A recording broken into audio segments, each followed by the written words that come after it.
Latest news के लिए हमारे चैनल को सब्सक्राइब करें और नोटिफिकेशन सबसे पहले पाने के लिए बेल आइकन प्रेस करें। मोहम्मद शोएब साहब है, जिनको आज ना सिर्फ नांदेड़ बल्कि पूरे महाराष्ट्र में एक अलग अलहदा नज़र से देखा जाता है। उन्होंने एक अपना अलग मुकाम बनाया है, क्योंकि नांदेड़ में अभी तक 8 लोग कोरोना पॉजिटिव से मरे हैं। इनमें से उन्होंने 5 लोगों की तदफीन और उनकी आखिरी रसूमात अंजाम दी है। जानते हैं उनसे कि किस तरह से उन्होंने ये काम अंजाम दिया है। शोएब साहब, सबसे पहले तो आप काबिल मुबारकबाद है कि एक बहुत बड़ा रिस्की काम और इंसानियत वाला काम अंजाम दे रहे हैं। ये बताइए कि ये काम आप क्यों शुरू किया, इसके पीछे क्या वजूहत है? वैसे तो अल्हम्दुलिल्लाह हम लोग पिछले 3 सालों से नांदेड़ के अंदर जितने भी लावारिस डेड बॉडीज़ है उनकी तदफीन का काम हम लोग पहले से ही करते आ रहे हैं। और जब ये कोविड-19 जब से स्टार्ट हुआ तभी से हम लोगों ने इरादा किया था कि अगर खुदा न खास्ता अगर इस हालत में किसी की अगर मौत होती है तो उसकी तदफीन की ज़िम्मेदारी भी हम लोग उठाएंगे। और यही सोचकर हम लोगों ने नगर पालिका से रिक्वेस्ट भी की थी कि चाहे वो किसी भी समाज के क्यों ना हो, उसके लिए हम लोग तैयार हैं और इंशाल्लाह पूरी तदफीन और उनका अंतिम संस्कार जो है वो हम लोग करेंगे। ये कोविड-19 से मरने वाले लाशों की आप तदफीन किस तरह से अंजाम देते हैं, उसका क्या तरीक़ाकार है? जब भी कोविड-19 से किसी का इंतकाल होता है या किसी की डेथ होती है तो प्रशासन की तरफ से हमको पहले ही इंटीमेशन आ जाता है कि इनकी डेथ हो गई है, आप लोग आपके वॉलंटियर्स को तैयार कर लीजिए। और जब वहाँ पर डेड बॉडी को निकाला जाता है तो हम लोग वहाँ से वॉलंटियर्स देते हैं। वो एम्बुलेंस में के ज़रिए से जब डेड बॉडी कब्रस्तान या फिर शमशान घाट तक जब आती है, शमशान भूमि तक, तब हमारे वॉलंटियर्स उस डेड बॉडी को लेकर अगर मुस्लिम की हो तो उनका नमाज जनाजा और तदफीन का पूरा काम जो है हम लोग वॉलंटियर्स इस्लामी नुक्ते नज़र से करते हैं। और अगर गैर मुस्लिम की हमारे गैर मुस्लिम भाई की अगर डेथ होती है कोविड-19 से तो हम लोग डेड बॉडी को जो है शमशान घाट तक ले जाते हैं और जो वहाँ पर रखने की जो जगह होती है जहाँ पर डेड बॉडी को जलाया जाता है वहाँ पर रख देते हैं। और एक हिंदू भाई जो है हमारे, किसी एक भाई को उसमें मौका दिया जाता है कि वो उनको जो है अग्नि दे, और इसी तरीके से ये सारा प्रोसीजर कंप्लीट होता है। अपने तहफ़्फ़ुज़ के लिए, क्योंकि ये वबाई मर्ज़ है, एक दूसरे से फैलने का है और लाजमी आप जो काम अंजाम दे रहे हैं इसमें ना सिर्फ आपको आपके दोस्त अहबाब आपसे दूरी पैदा कर रहे होंगे, बल्कि घर का भी माहौल कैसा है, ख़वातीन आपकी अहलिया, आपके वालदा वगैरह, बहनें वगैरह, इस ताल्लुक़ से रिश्तेदार क्या सोचते होंगे? दरअसल जब ये स्टार्ट हुआ था तब तो मतलब डायरेक्टली जिस तरीके से कोविड-19 को मीडिया के ज़रिए से बताया गया या फिर सोशल मीडिया के ज़रिए से जिस तरीके से बताया गया, हर एक के दिल में डर था कि अगर खुदा न खास्ता अगर ये बीमारी हमको लाक होती है तो एक तो पूरा घर क्वारंटाइन हो जाएगा और जिन जिन से हम लोग मुलाकात करते हैं वो लोग भी क्वारंटाइन हो जाएंगे और महल्ले को जो है पूरा सील कर दिया जाएगा 15 दिन के लिए। मतलब एक शख्स अगर पॉजिटिव निकलता है तो पूरा मोहल्ला उसके लिए भुगतता है। तो यही डर जो था वो फैमिली मेम्बर्स में भी आया, मगर अल्हम्दुलिल्लाह दीनी मालूमात होने की वजह से और कुछ दीनी बयानात सुनाने की वजह से अल्हम्दुलिल्लाह घर का माहौल तो ऐसा हो गया कि वो लोग हमको इजाज़त देने के लिए तैयार है ये सारी चीज़ों के लिए, क्योंकि हम नहीं चाहते कि किसी की आखिरी रसूमात जो है वो अगर इस्लामी नुक्ते नज़र से ना हो तो ये हमारे लिए बहुत ही ज़्यादा शर्म की बात हो अगर वो मुसलमान है। ये शोएब साहब, ये बताइए कि आखिरी रसूमात किस तरह से अंजाम दी जाती है, जैसा गुस्ल देना, कफन पहलाना, खुशबू लगाना और सारी मकान में लिटाने के बाद उस पर मट्टी डालने का, ये सारा तरीक़ा है। अपने तहफ़्फ़ुज़ के लिए आप उसको कैसा इस्तेमाल करते हैं, पीपी किट कैसा है, सैनिटाइज़र का कैसा इस्तेमाल करते हैं, ये ज़रा तफसील से हमारे नाज़रीन को बताएं। दरअसल इसका प्रोसेस जो है, जैसे ही एम्बुलेंस कब्रस्तान के करीब तक आ जाती है तो नगर पालिका के जो कर्मचारी है पहले वो एम्बुलेंस को सैनिटाइज़ कर देते हैं और साथ ही साथ डेड बॉडी को भी, और वॉलंटियर्स फिर एम्बुलेंस के अंदर से डेड बॉडी को है बाहर निकालते हैं। बाहर निकालने के बाद फिर वॉलंटियर इस गुस्ल की नीयत से बोलो या फिर इसकी नीयत से बोलो, वो लोग सैनिटाइज़ जो है ऊपर से डेड बॉडी के ऊपर जो है सैनिटाइज़ कर लेते हैं। उसके बाद नमाज जनाजा होती है। नमाज जनाजा के फ़ौरी बाद वॉलंटियर्स जो है डेड बॉडी को लेकर उनके मकान के करीब चले जाते हैं। वहाँ पर 25 फीट का कपड़ा जो है लंबा 25 से 30 फीट के दरमियान हम लोग कपड़ा लेते हैं, जिसकी चौड़ाई जो है वो तकरीबन 8 फीट होती है, और उसके बीच सेंटर में डेड बॉडी को रखते हैं। और डेड बॉडी डालने से पहले हम लोग अंदर अबीर और गुलाब का पानी भी ख़बर के अंदर डाल देते हैं, ताकि बॉडी जो है डिकम्पोज होने में बहुत ही आसानी हो जाए। और उसके बाद जो है वॉलंटियर्स कपड़े को खींच कर दो तरफ से डेड बॉडी को आहिस्ता आहिस्ता ख़बर के अंदर उतारते हैं। और उसके बाद जो है बरगे की जगह पे हम लोग प्लाईवुड की जो शीट आती है 4x6 की, उसको यूज़ कर रहे हैं, ताकि डायरेक्टली वो रस्सी से बन के हम लोग उसको अंदर छोड़ देते हैं और उसके बाद उसको साइड में क्रॉस कर देते हैं। उसके बाद क्रेन के बुलडोज़र के ज़रिए से और मिट्टी को जो है अंदर ढक लिया जाता है। उसके बाद सबसे आखिर में दुआ इस्तग़फ़ार और उनके लिए इसाले सवाब किया जाता है।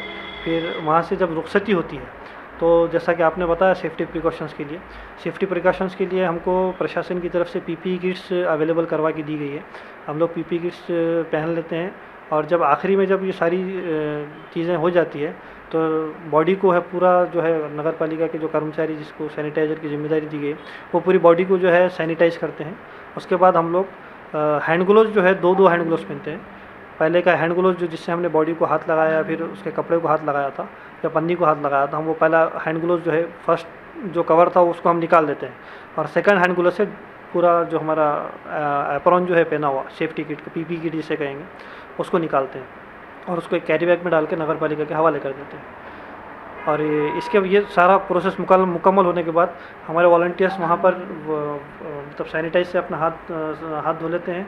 उसके बाद वज़ू वगैरह करके गुसल के लिए चले जाते हैं, जहाँ पर गर्म पानी से वॉलंटियर्स गुसल करते हैं, और जो पुराने कपड़े हैं वो निकाल के रख देते हैं, नए कपड़े पहनकर चले जाते हैं, घर की तरफ रवाना हो जाते हैं। ऐसा कोई वाक़या याद है आपको कि जब झिझक महसूस हुई तदफीन करते हुए या आखिरी रसूमात अंजाम देते हुए? झिझक तो अल्हम्दुलिल्लाह अभी तक किसी चीज़ में महसूस नहीं हुई, क्योंकि हम ऑलरेडी 3 साल से यही काम करते आ रहे हैं। ये तो अल्लाह ने वबाई मर्ज़ रखा।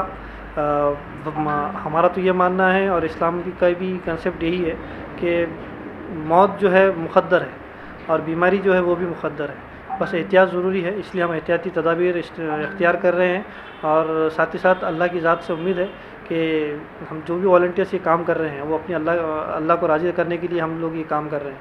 तो अल्लाह की ज़ात से उम्मीद है कि अल्लाह ये सारी वबाई अमराज से हमको, हमारे वॉलंटियर्स को, हमारे अहले खाने को, दोस्त अहबाब को और पूरी उम्मत मुस्लिमा को इससे महफूज रखेगा। फ्यूचर में आपका इस ताल्लुक़ से क्या प्लान है? ऐसा कोई मशवरा है जिससे तदफीन में या आखिरी रसूमात अंजाम देने में इंतज़ामिया को आसानी हो? और अभी तक सुनने में आया या देखने में आया कि जितनी भी तदफीन और आखिरी रसूमात हुई, घर का कोई रिश्तेदार वहाँ, महलूक के घर का कोई रिश्तेदार वहाँ मौजूद नहीं था, तो बाद में तदफीन होने के बाद कभी उनसे मुलाकात हुई तो उनका रद्द अमल कैसा हो? एक बहुत ही मतलब दिल को झंझोड़ने वाला वाक़या हमारे साथ पेश आया। जो हमने पहली तदफीन जो सेलू के पेशेंट की जो करवाई थी, जिनके 2 बेटे नांदेड़ में क्वारंटाइन थे और कुछ बेटे सेलू में क्वारंटाइन थे। जो नांदेड़ में क्वारंटाइन थे वो नांदेड़ में होने के बावजूद भी अपने वालिदा की आखिरी रसूमात में शामिल नहीं हो सके थे। और जब हमने उनके क्वारंटाइन का जो वक्फ़ा है जो ख़त्म होने के बाद उनकी जब रिपोर्ट जो निगेटिव आई, उसके बाद हम लोगों ने उनको ख़बरस्तान लेके गए, तो उस वक्त हमको एहसास हुआ कि हम लोगों ने किस काम को अंजाम दिया है। वो लोगों के जिस तरीके से एहसासात थे, जज्बात थे, उन्होंने ये कहा कि हमने आपको हमारा भाई माना था, और हमने आपको हमारा भाई मान के हमने हमारे वालिदा को आपके हवाले किया था कि आप इनकी जो है आखिरी रसूमात को पूरा करें। शोएब साहब, आपकी हैप्पी क्लब में और बिलखुसूस महलूक होने वाले अफराद की जो तदफीन हो रही है, उसमें कौन कौन लोग साथ हैं आपके? कितनी टीम के मेम्बरान हैं आपके, और उनकी उम्रें कितनी है? हमने टोटल जो टीम मेंबर बनाए हैं वो 15 लोग बनाए हैं, क्योंकि एट अ टाइम जो है 5 लोगों की इजाज़त है तदफीन के अंदर। तो हम लोगों ने 3 टीमें ऑलरेडी बना के रखी है। तो अभी हम सिर्फ एक ही टीम को इस्तेमाल कर रहे हैं। जो अभी फर्स्ट जो हमारा ये था, हम सिर्फ 5 लोगों की ही टीम को भी इस्तेमाल कर रहे हैं। बाकी के जो 10 लोग हैं वो अभी हमारे पास अभी रिजर्व है। इंशाल्लाह जब भी अगर ऐसा अल्लाह का ना करे कि ये नौबत ही ना आए, अगर नौबत आती भी है तो हम लोग वो लोगों को इस्तेमाल करेंगे आगे चल के। सवाल ये है, जैसा कहीं कोई पॉजिटिव मरीज़ पाया जाता है या हलाक हो जाता है, जब उसकी आखिरी रसूमात होती है या उनके घर के लोगों को क्वारंटाइन करने के बाद 14 दिन का वक्फा गुजर जाता है, उसके बावजूद भी महल्ले के रिश्तेदार के साथ उनका रवैया सलूक कभी आपकी नज़र से गुजरा? दरअसल जब किसी की डेथ हो जाती है या कोई पॉजिटिव निकलता है मगर उसके घर में फैमिली मेम्बर्स निगेटिव निकलते हैं, तब भी आवाम के अंदर ये चीज़ देखी जा रही है। मानता हूँ सोशल मीडिया के ज़रिए से या फिर मीडिया के ज़रिए से आपके सामने इस तरीके से आपके दिल को डराया गया है कि ताकि आप लोग मतलब छुआछूत जिस तरीके से कंसेप्ट है इस्लाम में ये सारा कंसेप्ट है ही नहीं। यह ख़ास तौर पे देखने में आया कि बाहर वाले तो बहुत दूर की बात, जिसके घर में इंतकाल हुआ या जिसके घर में पॉजिटिव आएगा, बाहर वाले तो बहुत दूर की बात, फैमिली मेम्बर्स जैसा कि उसके दूर के रिश्तेदार बोलो या फिर उसके करीबी रिश्तेदार, ये लोग उससे मिलना जुलना भी बंद कर रहे हैं, उनके घर पे आना जाना बंद कर रहे हैं। हत्ता कि अगर प्रशासन से पूछा भी गया कि इनसे कब मुलाकात हुई थी या क्या हुई थी तो सब टाल मटोल की बातें कर रहे हैं। हालांकि ऐसे वक्त में जब वो पेशेंट की जो हालत है या उसके घर वालों की जो हालत है उसे ऐसे वक्त में सपोर्ट की और एक हिम्मत की ज़रूरत होती है जो उसके ख़ानदान से, उसके दोस्त अहबाब से मिलती है। तो हमारी आप सभी यही एक गुजारिश है कि अगर आपके रिश्तेदारों में या फिर आपके महल्ले में अगर कोई ऐसा मरीज़ मिलता है तो कम से कम दर्जे में अगर आप उसकी हिम्मत अफजाई कर भी नहीं सकते तो कम से कम उसकी हिम्मत को पस्त भी ना करें कि उससे दूरी इख्तियार करने के ताल्लुक़ से। या फिर हमारी आपसे यही गुजारिश है कि उसकी हिम्मत अफजाई करें और उनको छुआछूत की नज़र से जो आप लोग देख रहे हैं वो ना देखें, बल्कि वो भी एक बीमारी है, बीमारी लाहक हो गई। अल्लाह से दुआ करें कि वो बीमारी जल्द से जल्द मिट जाए और अगर निगेटिव रिपोर्ट आती है तो उनके साथ पहले जैसे रहते हैं वैसे ही रहने के लिए हम आपसे गुजारिश करते हैं।